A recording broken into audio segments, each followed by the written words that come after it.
Bom dia, irmãos. Nós vamos dar início a mais um tempo de estudo da palavra. Nesta manhã de domingo, nós estudaremos a terceira lição fundamentada ou baseada na revista Andar Segundo o Espírito, da editora Angular. Essa terceira lição ela é uma continuação da segunda, onde vai trazer o tema O Fruto do Espírito na Convivência. Então, semana passada nós vimos o fruto do Espírito, hoje o fruto do Espírito na convivência. O texto é o mesmo, de Gálatas 5, 22 a 24, que é o texto que fala ali do fruto do Espírito, que Paulo traz aquela lista do fruto do Espírito, uma das, e depois nós temos agora, hoje, que nós vamos ler, Colossenses 3, 9 a 17, que é um texto aí complementar para estudarmos essa manhã.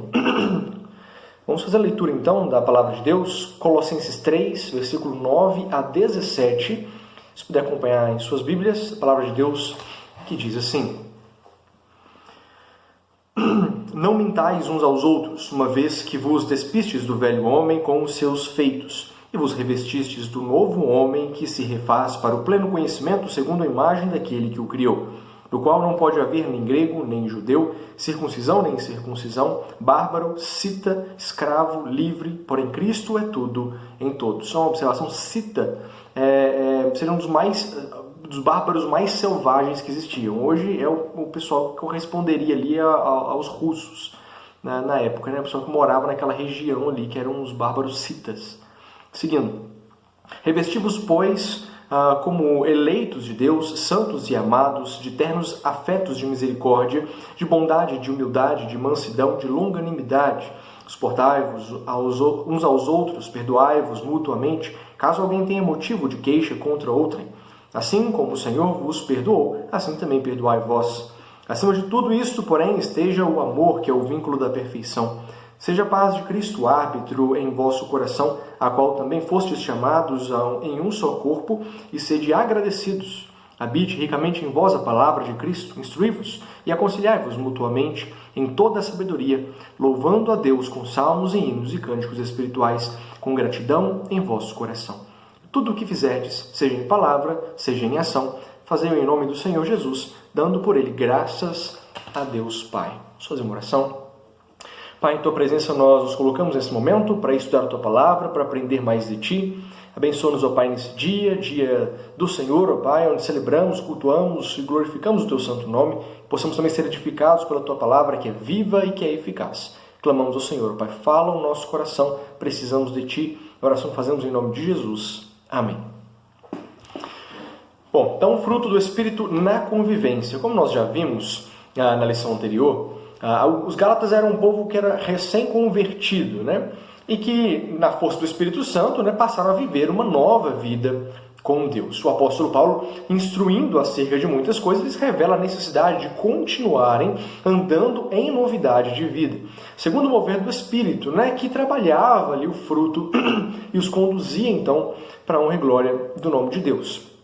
Contudo, em sua ausência, os Gálatas permitiram o acesso de outros pregadores, entre eles que eram judaizantes, fariseus, que trabalhavam e traziam de volta essa prisão da lei, vamos dizer, a necessidade do cumprimento da lei para uma vivência de fidelidade a Deus. Isso deturpava o ensino que Paulo tinha trazido, do evangelho puro, como algo que nos liberta, que nos traz paz, que nos traz uma nova vida com Deus. Então esses ensinos tentavam arrastar os Gálatas de volta à prática da lei, em Gálatas 1, versículos 6 e 7. Mais precisamente, a prática da circuncisão, que era ali o ponto marcante. Se você é cristão de verdade, você precisa circuncidar. Mas Paulo não tinha falado disso, Cristo não falou sobre isso. Mas o povo então tinha essa dependência de manter a obediência restrita à lei, mas ignorar os princípios que haviam por trás. Já falamos também sobre isso em outros momentos. Esta mistura de ensinamentos na mente de recém-convertidos, resultou numa dúvida quanto à observância ou não da lei. Então, afinal de contas, e aí? Preciso ou não cumprir essa parte da lei, da circuncisão? É necessário ou não é mais necessário? Como funciona isso? Gerou uma dúvida no coração de um recém-convertido. Paulo então escreve, exortando a lembrar que a salvação é dada por meio da graça de Jesus e não pelo cumprimento da lei. E ele cita lá Gálatas, nós citamos Gálatas 5:6, né? Porque em Cristo Jesus nem a circuncisão nem a incircuncisão tem valor algum, mas a fé que atua pelo amor. A argumentação do apóstolo parte da afirmação de que tanto judeus quanto não judeus são aceitos por Deus pela fé em Cristo Jesus e não por fazer o que a lei manda. Em Gálatas 2,16 ele vai falar sobre isso, né? Sabendo, contudo, que o homem não é justificado pelas obras da lei, e sim mediante a fé em Cristo Jesus. Também temos crido que Jesus Cristo, em Cristo Jesus, né, para que fôssemos justificados pela fé em Cristo e não por obras da lei, pois por obras da lei ninguém será justificado. E isso é interessante porque, para que houvesse justificação pelas obras da lei, né, haveria necessidade que todas fossem cumpridas à risca e sem exceção. Então você entraria ali num conflito muito grande sobre o quanto das obras da lei deveriam ser cumpridas para que haja a justificação.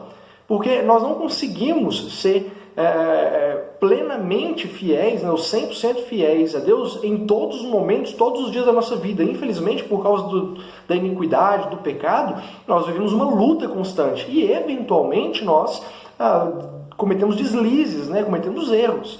E aí nós temos problema com relação à justificação, se dependesse disso, né? Mas como não depende disso, não depende de nós, graça de Deus derramada sobre a nossa vida pela ação de Cristo Jesus, então nós cremos e aceitamos e recebemos pela fé em Cristo Jesus. Afinal, então, se o cumprimento da lei se mantém como condição, como eu disse, para ser aceito por Deus, então a morte de Cristo também seria em vão. Então ainda tem essa questão, né? Se a lei de fato fosse necessária, se fosse o motivo pelo qual a pessoa é justificada, então a morte de Cristo não seria em vão. Porque não precisaria, né? Você cumpriria a lei e estava tudo certo. Mas justamente porque não é suficiente, porque não é o motivo pelo qual nós somos perdoados pelos nossos pecados, mas sim a morte de Cristo Jesus. Inclusive, nós já comentamos outras vezes, né? Todos os sacrifícios, todos os rituais que eram cumpridos no Antigo Testamento, eles só tinham algum efeito porque eles apontavam para Cristo e eles simbolizavam o que Cristo fez. Se não houvesse Cristo, eles seriam completamente inúteis. Então, a realidade é que tudo aponta para Cristo Jesus e é Cristo que traz a remissão dos pecados de todos nós, né?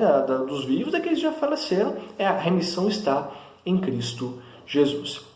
Por isso, os verdadeiros descendentes de Abraão são os que têm fé, assim como ele também teve, né? Em Hebreus vai chamar Abraão de pai da fé. É o caso de Abraão, e Gálatas 3, versículos 6 e 7, Paulo vai dizer, né? É o caso de Abraão que creu em Deus, e isso lhe foi imputado para a justiça. Sabei, pois, que os da fé é que são filhos de Abraão. Portanto, já não faz diferença cumprir ou não a lei da circuncisão, mas sim a fé que age por meio do amor. Cristo nos libertou para que sejamos livres, Gálatas 5:1. Essa liberdade não significa dar oportunidade aos desejos da carne, Gálatas 5:13, trabalhamos isso também semana passada, mas deixar-se guiar pelo Espírito de Deus, né? Gálatas 5:16, produzindo fruto do Espírito. Assim, se alguém é ou não circuncidado, será salvo pela mesma fé em Cristo Jesus, na qual se manifesta pelo amor.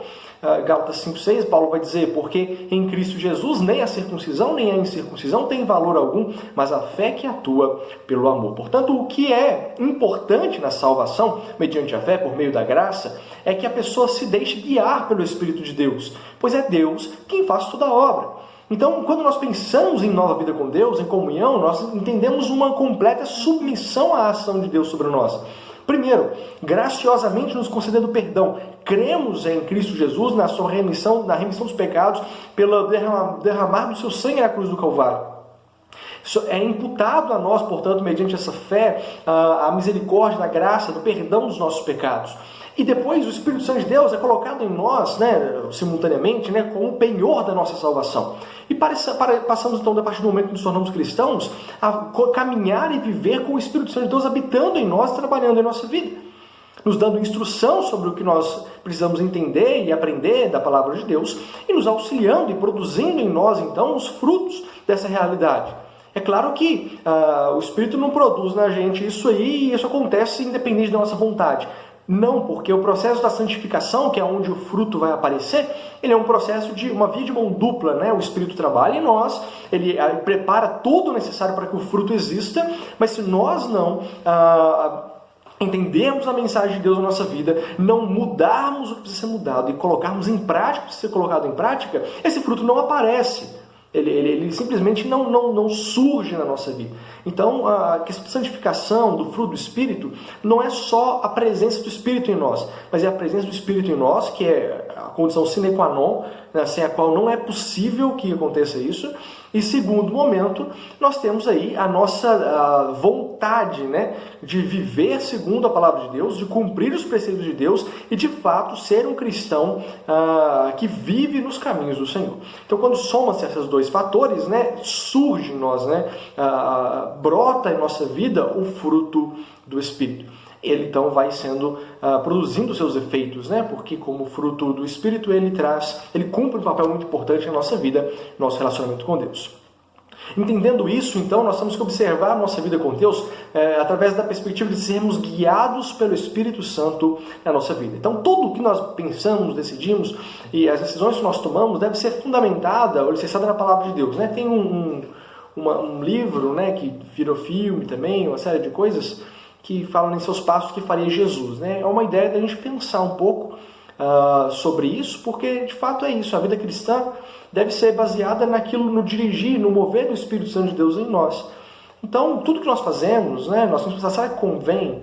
Será que edifica? Será que é algo que realmente vai ser bênção na minha vida? Vai contribuir para o meu papel importante nesse mundo de pregar o Evangelho e testemunhar de Cristo Jesus? Porque se não, então eu preciso repensar isso e dependendo, abandonar.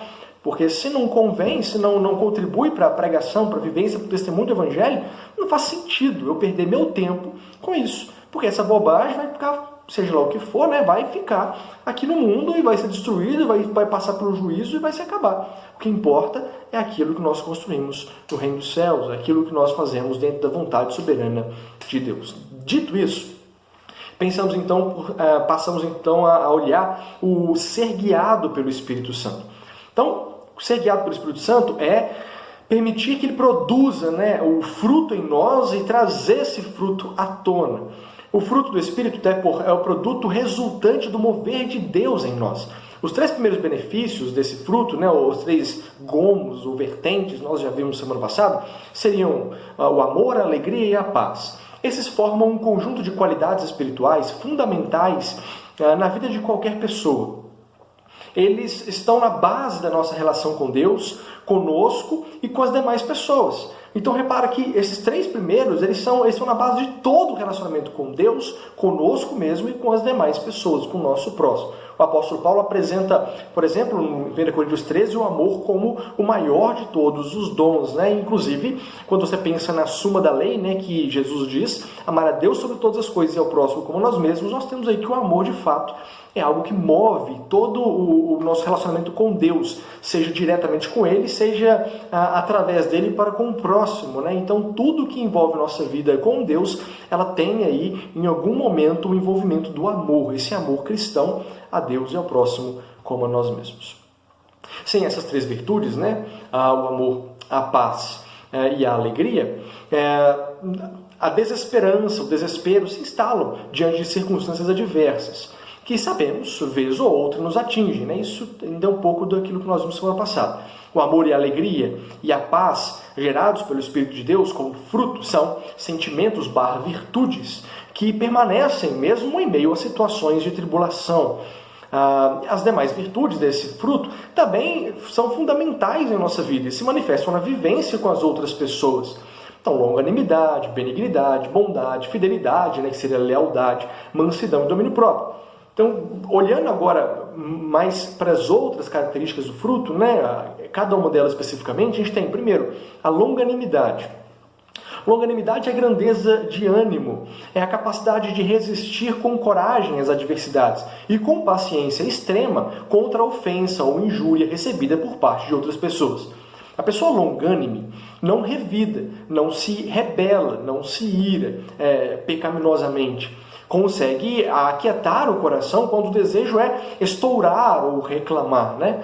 Então, a longanimidade, né, que o Espírito Santo produz em nós vai nos dar a capacidade de buscar a paz e empenhar para alcançá-la. Então repara que todo o cumprimento da lei, dos princípios de Deus, da palavra de Deus como um todo, ela tem aí como um instrumento, né, como mecanismo para cumprimento dessa lei, o fruto do Espírito em nós. Então a longanimidade permite que a gente busque a paz e empenhe por alcançá-la. Então a gente vai conseguir, né, contar até 10, ter mais paciência. Então essa ideia de eu sou estourado mesmo, eu sempre fui assim, é minha personalidade, isso tem que ser mudado. Nós somos pessoas que, uma vez que somos cristãos, toda a nossa vida tem que ser moldada pela palavra de Deus. Então não tem margem para coisas que não podem ser mudadas. Tudo na nossa vida precisa e deve ser mudado para se adequar a uma vida à semelhança de Cristo Jesus. Então, se eu sempre fui uma pessoa estourada, que nunca levei desaforo para casa, resolvi tudo na base da porrada ou das vias de fato, né, que seria um jeito mais bonito de falar, então eu preciso mudar. A partir de agora eu tenho que ser uma pessoa que engole seco e vai embora, às vezes bufando, mas de raiva, né, mas sem esse peso na consciência ou essa realidade de ter descontado minha ira naquela pessoa. Então a longanimidade, né, é fruto do Espírito. A realidade de eu conseguir contar até 10, de eu resistir às tentações, de revidar quando eu sou provocado, né, ou levado à ira. Então, a longanimidade aparece aí como fruto do Espírito. Segundo, a benignidade. Embora a benignidade e a bondade sejam termos muito parecidos, que muitas vezes se confundem, a benignidade é mais do que ser uma pessoa bondosa, mas tem a ver com ter uma índole boa, um caráter bom, o prazer de fazer o bem. Então a benignidade ela é mais do que um ato específico, mas é mais no sentido de um estilo de vida, né? Uma pessoa benigna. Então isso é algo que vai ser produzido a partir da bondade e vai ser desenvolvido para uma benignidade, né? Para um estilo de vida, para ser conhecido como uma pessoa bondosa, né? Que tem prazer em fazer o bem, que tem um caráter bom, né? Que tem uma índole boa. Então isso é um desenvolvimento, isso é um processo. Não é algo simples, não é algo que acontece da noite para o dia, mas é um desenvolvimento na nossa vida com Deus, que nos leva à bondade, né, que seria o terceiro gomo desse fruto, né, tirando a alegria, amor e a paz. Então nós temos aqui a bondade e generosidade de coração e ações bondosas. Então somado, né, partindo da bondade, que é pontual, nós desenvolvemos a benignidade, que é algo mais duradouro, e que vai se tornando parte do nosso caráter, de quem nós somos, né? Vai desenvolvendo aí a semelhança de Cristo Jesus. Depois nós temos em quarto lugar a fidelidade. O termo usado no grego se traduz também por fé. Porém, quando pensamos na necessidade de sermos pessoas longânimes, benignas e bondosas, a palavra fidelidade é que melhor se adequa por significar lealdade. Esta, com certeza, era uma virtude com que a comunidade da Galácia precisava conviver ou precisava ter. Pois, como vimos na lição anterior, não estavam sendo leais nem ao ministério de Paulo, nem ao Evangelho de Cristo. Assim, nós vemos que a fidelidade tem a ver com a nossa relação com Deus e também com as pessoas. Então tem todo esse compromisso, né, de amor e de cuidado com Deus, para princípio, acima de todas as coisas, também para com o próximo. Né? Então somos pessoas fiéis, né, que a fidelidade seja uma característica de cada um de nós. Né? Fidelidade no casamento, fidelidade nos compromissos, né? A ideia seja a sua palavra sempre sim, sim, não, não, né? Está baseado aí na fidelidade, que é o compromisso com aquilo que eu disse, né? Então, se eu disse uma coisa que teve um efeito negativo, do qual eu me arrependo, eu assumo a responsabilidade do meu erro, eu corrijo, eu peço perdão em humildade e submissão, entendendo que eu fiz algo errado. Então, repara que isso é a fidelidade, né, com aquilo com a nossa vida, com Deus e para com o próximo. Viver essa realidade, então, de uma maneira prática. Em quinto lugar, nós temos a mansidão. O oposto da ira, da discórdia, da gritaria, da violência, de tantas outras atitudes que representam as obras da carne e nos afastam das pessoas. É sinônimo de serenidade e a qualidade de quem possui um gênio pacífico. Então, ser manso, né?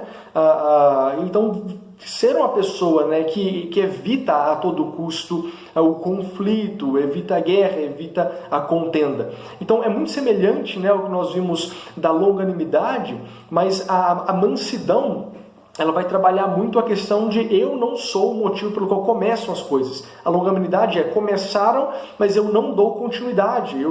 Aquela ideia do quando um não quer, dois não brigam, né? Então eu vou ser aquele que não quer e eu vou evitar a todo custo o conflito. Então eu não vou entrar num conflito, até eu vou fazer tudo para não entrar num conflito, tudo que estiver ao meu alcance. E em sexto lugar, nós temos o domínio próprio, né? Sexto e último lugar. Esta virtude fala da relação de uma pessoa que a pessoa tem com ela mesma. É a capacidade de conter-se a si mesma. Tradução que fica mais próxima do original. Esse fruto nos habilita a vencer os desejos referentes às obras da carne que atingem diretamente nosso corpo, como a prostituição, a impureza, a bebedices, a glutonaria, e também superar e evitar dificuldades nos relacionamentos. Então o domínio próprio vai trabalhar muito daquilo que diz respeito ao nosso relacionamento pessoal com Deus. Então todos os outros têm a ver muito com o meu relacionamento com o próximo. O domínio próprio, ele também tem, né, esse relacionamento com o próximo. Você vai estar associado aí à mansidão, à benignidade, à longanimidade, está tudo entrelaçado, né, tudo costurado junto. Mas o domínio próprio tem uma característica ainda maior, mais voltada ainda para aquilo que é o meu relacionamento com Deus. Então, há momentos em que não tem ninguém à minha volta e eu sinto desejos, vontades que são pecaminosas.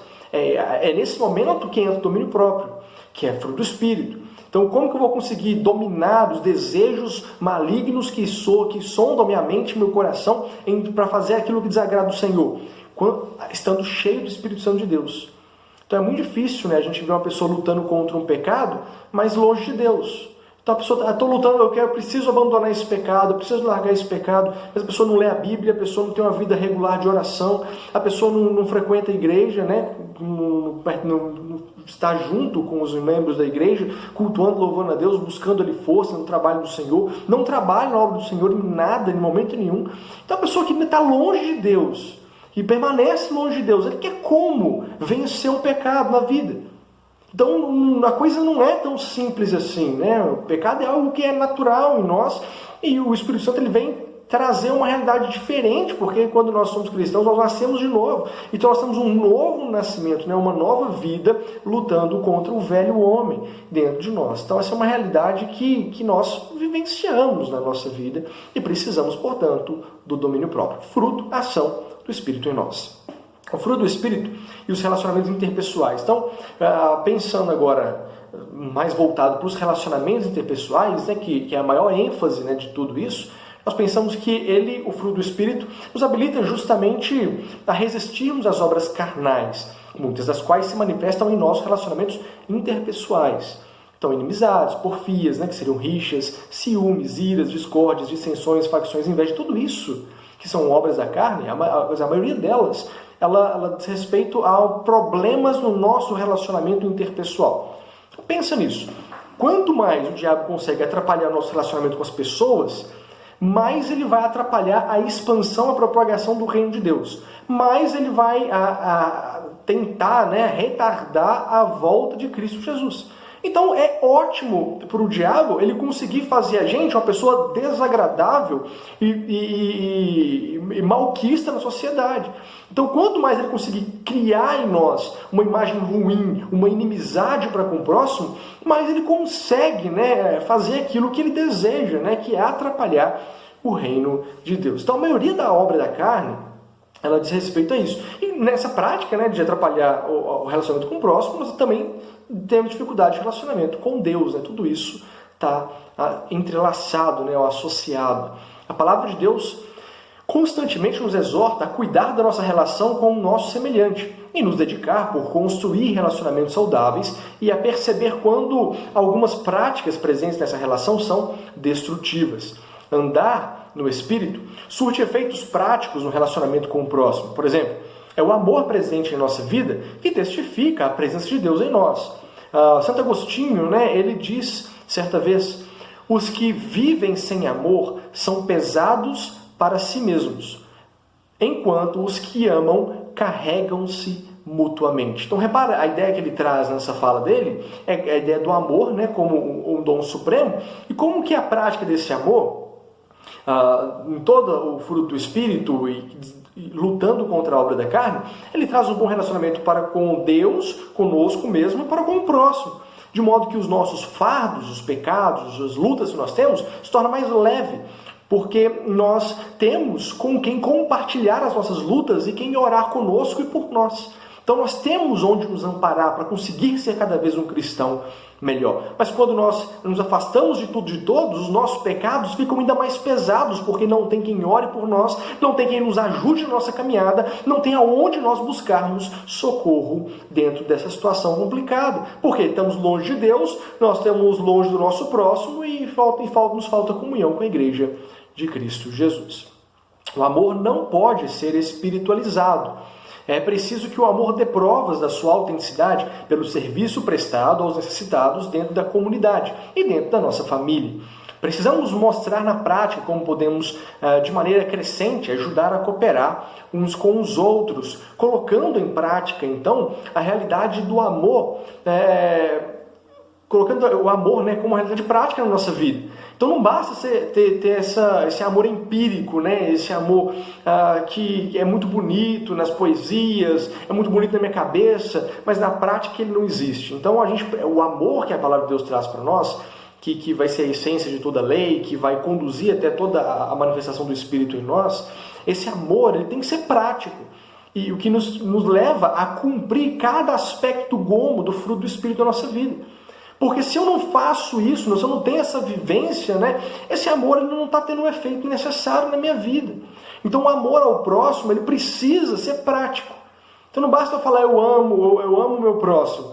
Mas aí quando você vê um necessitado, você vira as costas e vai embora. Quando você vê uma pessoa precisando de ajuda, você simplesmente ignora. Ou quando você vê alguém que está precisando desabafar, você passa de largo, finge que não viu, para não ter que ficar ouvindo ali a pessoa desabafar com você. Então, que espécie de amor é esse, né? Um amor que você fala que tem, um amor que você às vezes descreve, mas um amor que você não vive. Então o amor deve ser prático, não pode ser só empírico, ele tem que ser prático. De modo geral, né, dificuldades surgem em muitos relacionamentos por conta das obras da carne. Nossas fragilidades e pecados interferem negativamente no convívio com as pessoas. Por isso, ao nos conceder a graça do fruto do Espírito, Deus nos deu muitas virtudes que nos capacitam a trabalhar para a edificação dos relacionamentos interpessoais. Então, todo fruto, né, ele vai nos auxiliar nesse processo, estreitar o nosso laço com Deus e construir bons relacionamentos interpessoais. O fruto manifestado em nossa vida não é para nós, mas para as pessoas ao nosso redor. O teólogo Thelmo Emmerich, ele faz o seguinte comentário, muito interessante por sinal. O fruto produzido em minha vida é para o sustento e prazer do meu semelhante. Eu sou uma árvore onde o fruto produzido é para quem precisa, para quem tem fome. A boa árvore, quando questionada sobre a qualidade do seu fruto ou sobre a sua origem, ela, humilde que é, só saberá apontar para o Espírito Santo, pois o fruto é dele. Quem não gostaria de seguir esse Deus tão maravilhoso que transforma uma árvore estéril, seca, numa árvore frondosa e frutífera? Então repara essa frase aí de Thelmo Emmerich. Como é que ele traz uma reflexão muito interessante sobre isso, né? Então a nossa vida, né, é como uma árvore, né, plantada junto a ribeiros de água, né? A palavra de Deus vai nos dizer isso, que é fundamentada, alicerçada, enraizada em Cristo Jesus. Alimentamos de Cristo Jesus. O Espírito Santo, ele então corre nas nossas veias, ele vive em nós e ele frutifica. Mas esse fruto não é para alimentação da própria árvore, mas é para alimentação daquele que está próximo a você, que vai pegar desse fruto, que vai se alimentar. E quando ele se alimentar, ele fala, nossa, que árvore agradável. Mas a árvore vai falar, esse fruto não fui eu que produzi, mas o Espírito de Deus produziu em mim. E nós evangelizamos e falamos do amor de Deus através da nossa vida. Então repara como é gloriosa a obra do Espírito em nós. Deus nos transformou em algo novo. Deus produz em nós frutos que vão ser bênção à vida daqueles que estão à nossa volta. O fruto do Espírito, então, não é para a nossa glória, mas é para que cumpramos o nosso papel no mundo, glorificando a Deus. Por isso nós precisamos colocar em prática. Nós precisamos viver essa realidade. Precisamos transmitir essa realidade através de nós. O fruto do Espírito deve ser uma realidade visível, latente, concreta na nossa vida. Concluindo, portanto, nós temos que todo cristão precisa manifestar em sua vida o fruto do Espírito. Só existe vida cristã se esta for guiada pelo Espírito de Deus. O fruto ou as manifestações dele revelam o quão próximos estamos de Deus. Se não manifestarmos o fruto, provavelmente manifestaremos as obras da carne, evidenciando o quanto nos distanciamos de Deus.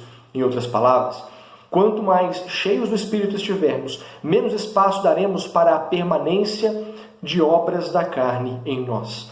E quanto mais alimentarmos as obras da carne em nós, mais iremos nos afastar do mover do Espírito em nós. Por fim, o amor ao próximo é um compromisso cristão, na força do Espírito Santo, e manifestado através do seu fruto, né?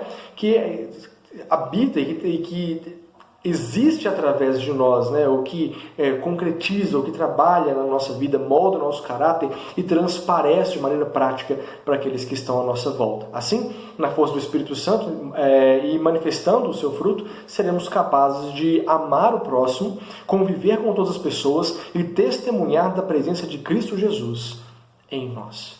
Que Deus abençoe a sua vida, né? Que você possa ser esse testemunho vivo do Espírito na sociedade, né? Que o fruto do Espírito possa ser prático na sua vida, que as pessoas possam ver, se alimentar desse fruto e possam ver quão glorioso é o Deus no qual você serve. Nós possamos ser instrumentos úteis para a glória do nosso Deus. Vamos fazer uma oração, encerrando esse momento.